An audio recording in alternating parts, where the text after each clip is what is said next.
आता मित्रांनो, सगळ्यात महत्वाचं म्हणजे काय, जन्म नोंद म्हणजे काय? तर जन्म नोंद म्हणजे आपण जेव्हा जन्माला येतो, बाळ जेव्हा जन्माला येत असतं, तर त्या ठिकाणी हॉस्पिटलमध्ये असेल किंवा एखाद्या गावामध्ये असेल किंवा एखाद्या स्थानिक स्वराज्य संस्थेच्या परिसरामध्ये असेल, त्या ठिकाणी बाळ जन्माला आल्यानंतर नियम असा आहे की त्याची जन्माची नोंद ही 30 दिवसांच्या आत होणं गरजेचं आहे. मग ही 30 दिवसांच्या आतची जी नोंद असते, आता जनरली हॉस्पिटलमध्ये बऱ्याच बाळांचा जन्म होत असतो. मग हॉस्पिटलच काय करतं, तर एक त्यांचा दाखला तयार करत असतं आरोग्य विभागाचा, आणि हा दाखला ते मनपा महानगरपालिका असेल किंवा ग्रामपंचायत असेल किंवा जे जन्माची नोंद घेणारे निबंधक असतील तर त्यांच्यापर्यंत हे पोचवायचं काम दवाखान्यातून केला जातो. बऱ्याच ठिकाणी आता आदिवासी क्षेत्र आहे, ग्रामीण भाग आहे, त्या ठिकाणी दाई ज्या असतात तर त्या बाळाचा जन्माची प्रक्रिया करत असतात, त्या बाळंतपणाची प्रक्रिया ज्याला आपण थोडक्यात म्हणतो, किंवा खाजगी दवाखाने असतात ग्रामीण भागामध्ये, आदिवासी भागामध्ये. मग अशा ठिकाणी जन्माची नोंद ही 30 दिवसाच्या आत होत नाही. आणि काही कारणांमुळे, आता शहरी भाग जरी असला तरी शहरी भागामध्ये बऱ्याच वेळेला जन्माची नोंद ही राहून जात असते, आणि जन्माची नोंद ही 30 दिवसाच्या वर गेली किंवा 1 वर्षाच्या वर गेली तर त्याला स्थानिक स्वराज्य संस्था किंवा ग्रामपंचायत जी असते तर ती नोंद करून घेत नाही. तर अशा नोंदीसाठी पूर्वी 2013 पूर्वीपर्यंत जो जन्म मृत्यू नोंदणी कायदा होता 1969चा, तर त्या कायद्याच्या अनुषंगाने तहसीलदार यांना 2013 पूर्वी पॉवर होते. परंतु अशा जन्म नोंदणीचे आदेश देण्याचे पॉवर हे माननीय उच्च न्यायालयाने त्या ठिकाणी एक आदेश 2013 नंतर दिला की जन्माच्या नोंदीचे अधिकार जे आहेत ते प्रथम श्रेणी न्यायदंडाधिकारी JMFC ज्यांना म्हटलं जातं किंवा शहर न्यायदंडाधिकारी यांना त्या ठिकाणी देण्यात आले. म्हणजे 2013 नंतर तहसीलदारांचे अधिकार काढून किंवा कार्यकारी दंडाधिकारी यांचे अधिकार काढून त्या ठिकाणी कोर्टाला ते अधिकार देण्यात आले. मग या दरम्यान काय झालं मित्रांनो, की 2013 नंतर कोर्टाकडे ऑलरेडी भरपूर केसेस असतात, भरपूर कामं असतात, आणि त्यामध्ये जन्म आणि मृत्यूच्या नोंदी, त्यांचे सुनावण्या घेणं, त्यांचे आदेश पारित करणं, तर हे जिकिरीचं होऊन बसलं. कोर्टामध्ये बऱ्याचशा केसेस पेंडिंग राहायला लागल्या. बऱ्याचशा पालकांच्या किंवा बऱ्याचशा नागरिकांच्या ज्या जन्म नोंदीचे आदेश होते तर ते विलंबाने मिळायला लागले. त्यानंतर वकिलांमार्फतच कोर्टामध्ये आपल्याला दाखल करावं लागत असतं, तर त्याला येणारा खर्च सुद्धा सामान्य नागरिकाला परवडण्याजोगा नव्हता. त्यामुळे जन्म मृत्यू नोंदणी सुधारणा विधेयक त्या ठिकाणी ऑगस्ट 2023 मध्ये पारित करण्यात आलं, आणि 1 ऑक्टोबर 2023 पासून हे अधिकार केंद्र शासनाने त्या ठिकाणी पुन्हा तहसीलदारांना बहाल केले.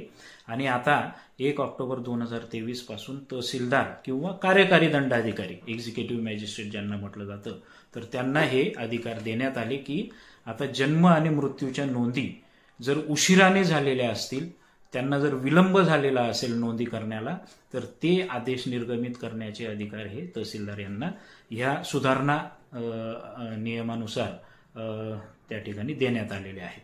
आता मित्रांनो, हे झालं पूर्ण कशा पद्धतीने तहसीलदारांना अधिकार बहाल करण्यात आले याविषयी.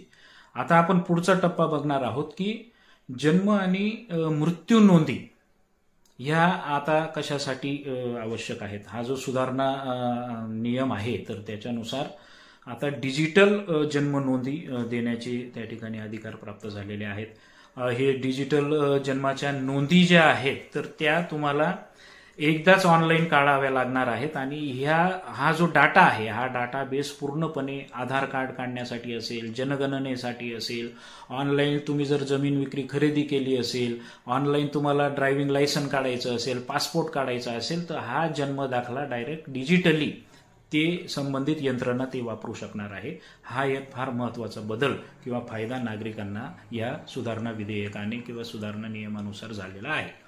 त्यामुळे मित्रांनो, आता ज्या लोकांच्या जन्म नोंदी किंवा आपल्या नातेवाईकांच्या जन्म नोंदी जर पेंडिंग असतील, 1 वर्षाच्या वर गेलेल्या असतील, त्यांच्या अद्यापही नोंदी झालेल्या नसतील, म्हणजे 1969 नंतरच्या ज्या जन्म नोंदी अद्यापही पेंडिंग आहेत, तर अशा लोकांना तहसीलदारांचा आदेश घेऊन त्या ठिकाणी जन्म नोंद काढता येणार आहे.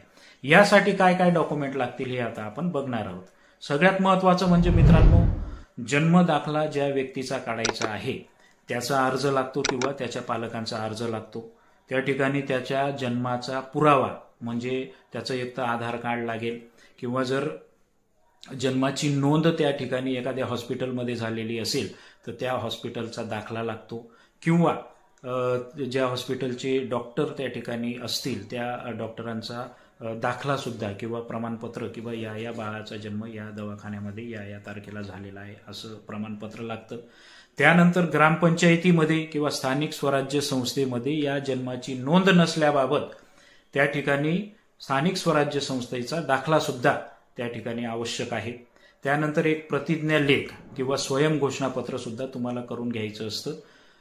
त्या बाळासंबंधित किंवा त्या व्यक्तीसमोर याच्या जन्माची नोंद उपलब्ध नाही, माझ्या माहितीनुसार याचा जन्म या तारखेला झालेला आहे आणि हे खरे आहे. त्यानंतर मित्रांनो, आपल्या जन्माच्या वेळी जे आपले 2 नातेवाईक त्या ठिकाणी हजर होते, मग घरी हजर असतील दवाखान्यात हजर असतील तर अशा 2 ज्येष्ठांचं किंवा 2 नागरिकांचं 2 नातेवाईकांचं स्वयं घोषणापत्र सुद्धा यासोबत लागत असतं. मग हे पूर्ण प्रकरण तहसील कार्यालयामध्ये जमा केल्यानंतर तहसीलदार हे 15 दिवसांच्या कालावधीमधील एक जाहीरनामा गावामध्ये किंवा त्या स्थानिक स्वराज्य संस्थेच्या ठिकाणी प्रसिद्ध करतात आणि हा जाहीरनामा प्रसिद्ध झाल्यानंतर संबंधितांना बोलावलं जातं, त्यांचा जबाब घेतला जातो आणि त्यानंतर मग तहसीलदार हे जन्म दाखला किंवा जन्माचा आदेश पारित करत असतात. ही झाली जन्म नोंद कशा पद्धतीने मिळवायची पद्धत. मित्रांनो, यासाठी जो शासकीय खर्च आहे तहसील कार्यालयामध्ये 1 रुपया सुद्धा तुम्हाला खर्च लागणार नाही. फक्त जे काही कागदपत्र आपण तयार करतो, उदाहरणार्थ काही अर्ज लिहून घेणार असू, एखाद्याकडून टाईप करून घेणार असू, त्या अर्जाची फी असेल, ॲफिडेव्हिट करत असाल तर ॲफिडेव्हिटची फी असेल किंवा स्वयं घोषणापत्र असेल तर त्या ठिकाणी जे काही डॉक्युमेंटेशन प्रोसेसिंगला लागतं तर तो खर्च बाहेर वेंडर जे काही शासकीय वेंडर्स वगैरे असतात त्यांच्याकडून तयार करून घेऊ शकतात किंवा जर तुम्ही अर्ज स्वतः स्वहस्ताक्षराने लिहित असाल तर ते सुद्धा चालतं. त्यामुळे तहसील कार्यालयात या जन्म नोंदी आदेशाला 1 रुपया खर्च लागत नाही. आता दुसरा विषय जो आहे तो मृत्यू नोंद आदेशाचा. बऱ्याच वेळेला काय होतं मित्रांनो, एखाद्या व्यक्तीचा त्या ठिकाणी मृत्यू होऊन जात असतो आणि या मृत्यूची नोंद सुद्धा बऱ्याच वेळेला आढळत नाही. मग ही नोंद बऱ्याच वेळेला काय होतं की एखाद्या ठिकाणी मृत्यू झालेला असेल त्या व्यक्तीचा तर त्या स्थानिक स्वराज्य संस्थेमध्ये आपले नातेवाईक ती नोंद करून घेत असतात, परंतु एखाद्या वेळेस जर मृत्यू नोंद राहिली असेल तर सेम प्रक्रिया राबवायची आहे. त्यासाठी ज्याचा मृत्यू झालेला आहे त्या व्यक्तीच्या नातेवाईकाचा किंवा मुलाचा किंवा कोणी त्याचे असतील घरामधले तर त्यांचा अर्ज लागतो. त्या ठिकाणी त्याचं आधार कार्ड, मयत व्यक्तीचं आधार कार्ड असेल किंवा काही डॉक्युमेंट असतील तर ते सुद्धा जोडणं गरजेचं आहे. त्यानंतर सगळ्यात महत्त्वाचं म्हणजे जिथं मृत्यू झाला त्या दवाखान्याचा डॉक्टराचा त्या ठिकाणी प्रमाणपत्र किंवा स्मशानभूमीतील जे व्यक्ती असतात त्यांचं प्रमाणपत्र लागतं. मृत्यू जर ज्येष्ठ व्यक्तीचा झाला असेल, प्रौढाचा झाला असेल तर त्या ठिकाणी जे उपस्थित असतात तर त्यांचं सुद्धा ॲफिडेव्हिट त्या ठिकाणी 2 व्यक्तींचं लागत असतं. या पद्धतीने पूर्ण डॉक्युमेंटेशन झाल्यानंतर मित्रांनो मग जाहीरनामा प्रसिद्ध होतो 15 दिवसाच्या मुदतीचा आणि ज्यांनी अर्ज केलेला आहे त्यांना बोलावून जबाब घेऊन मग तहसीलदार मृत्यू आदेश सुद्धा त्या ठिकाणी निर्गमित करत असतात. अशी सोपी पद्धत जन्म आणि मृत्यू नोंदणी आदेशाबाबत आहे. त्यामुळे मित्रांनो, आपल्या घरामध्ये जर जन्म नोंद असेल किंवा कोणी आजोबा वगैरे कोणी वारलेलं असेल, मयत झालेले असतील, त्यांची मृत्यू नोंद नसेल तर या पद्धतीने तुम्ही जन्म आणि मृत्यूच्या नोंदीचा जो आदेश आहे तो तहसीलदार यांच्याकडून त्या ठिकाणी काढून घेऊ शकतात. मित्रांनो, अतिशय सोप्या भाषेत